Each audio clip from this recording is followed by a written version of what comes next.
It is the dawn of the 11th of May, 1745. Allied forces under Britain, the Netherlands, and Austria have defeated France at the Battle of Denigen 2 years earlier. However, Allied General Prince William Augustus doesn't yet realize how capable his next adversary would be. This man's name, Maurice de Saxe, one of France's most capable commanders and brightest military minds of the 18th century. Maurice de Saxe was born on the 20th of August 1696 in the German state of Saxony. He was the illegitimate son of August II of Poland, or Frederick Augustus I of Saxony. As a young boy, he was sent to serve in the army of Prince Eugen of Savoy, ironically fighting against the nation he had once led to victory. Later, he would also serve during the Austro-Turkish War of 1716 to 1718. By 1719, he had begun serving in a German regiment under the French service. Immediately, he would be renowned by his superiors for his innovation in military tactics. Maurice de Saxe was known to be exceptionally strong, not unlike his father, who was also known for his great strength, hence the name Augustus the Strong. Not only was he strong, but he carried a heavy habit of drinking as well. But despite these bombastic traits, he is said to have been a kind gentleman otherwise amongst his peers. De Saxe would write Mes Rêveries, or Reveries on the Art of War, which would only be published and realized after his death in 1750. Although it was a late publication, it is a book on military innovation that is still somewhat followed as an example to this very day. Some of the suggestions and proposals in his writing would be realized, but many were not until it was too late, especially for France. As for some examples of some of the changes in his writing, de Saxe promoted the use of neat high leather gaiters and wool clothing as changes to a soldier's uniform in order to provide more comfort. Secondly, he should introduce the cadence march to the French army. A march that is followed by music, typically played by fifes and drums, to be played by regimental bands, and ease the soldier as he marched long distances. Other changes included tactics, which effectively combined the roles of cavalry, infantry, and artillery. 4 ranks is a typical formation, and emphasis on the use of the bayonet. Most of his ideas were gained from experience during the War of Spanish Succession while serving under Prince Eugen of Savoy, and his experience as a French captain in the 1730s. Although many of his other ideas and suggestions were not realized, many of these were in some form, especially in the North American campaign during the 7 Years' War. However, his book would be published too late to be fully realized.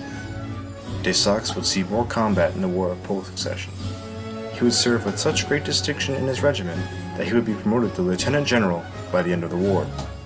However, his greatest military achievements had yet to come. During the Austrian War of Succession, de Saxe was made a field marshal in the army. During this conflict, he would win 2 of France's greatest victories in the entire century, in his own career: the Battle of Prague, Fontenoy, and some others such as Laufeld and Rocou. At the war's beginning, an army under Belle Isle invaded Bohemia to support Fred the Great and his own Prussian army. De Saxe led his own corps, of which the Austrian army lost track of. De Saxe had scouted out the city's defenses earlier before the attack. Soon enough, the guards were thrown off in a surprise bayonet attack. Soon after, the gates of the city were opened, allowing the cavalry to surge in and capture the city. This battle defied the slow movement and unimagined view of warfare in the 18th century that many think of it as today, being a fast, decisive, and creative victory with minimal casualties. After the swift capture of Prague, he turned his attention to the use of light troops and hussar cavalry, continuing the Petite Guerre, or the Little War, to halt any significant Allied advance. By 1745, France had abandoned Bohemia and instead turned its attention towards the Austrian Netherlands, otherwise known as modern-day Belgium. In response, the British government sent Prince William Augustus with an army in Hanover to combine itself with Dutch and Austrian forces to form what is now known as the Pragmatic Army.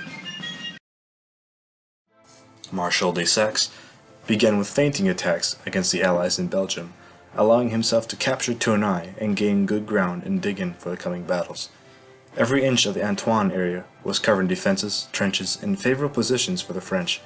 Each house was its own miniature fortress, enabling the defending French to put as much fire upon the English as possible. This line from Antoine stretched all the way to Fontenoy. De Saxe ordered the construction of redoubts, which not only allowed for the enemy columns to be dismembered, but for infantry and cavalry to be able to counterattack with. The most famous of these defenses being the Sunken Road, lined with 2 regiments of infantry, supported by a few cavalry squadrons, and would be heavily fought over during the battle. Like Antoine, Fontenoy was fortified to the teeth, and every household, tree, and other pieces of cover to be manned. The 53,000-strong pragmatic army soon attacked, with Prince Augustus unaware of how strong and well fortified de Saxe's position actually was. Prince Augustus and the Austrian commander Koenigsegg launched repeated and ferocious attacks on the French flanks, and soon led a large infantry advance in the center. The pragmatic army saw some success, but it soon broke under the sheer amount of fire the French could bring forward. De Saxe led a cavalry charge despite being ill himself. Eventually, the Allied lines collapsed and were forced to retreat, not able to effectively resist de Saxe's French army any longer throughout the war.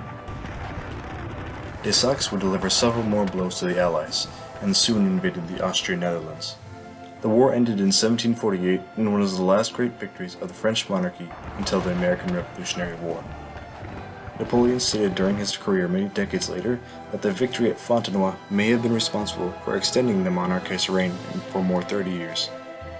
By the end of the war, de Saxe would have the title of Marshal of France bestowed upon him.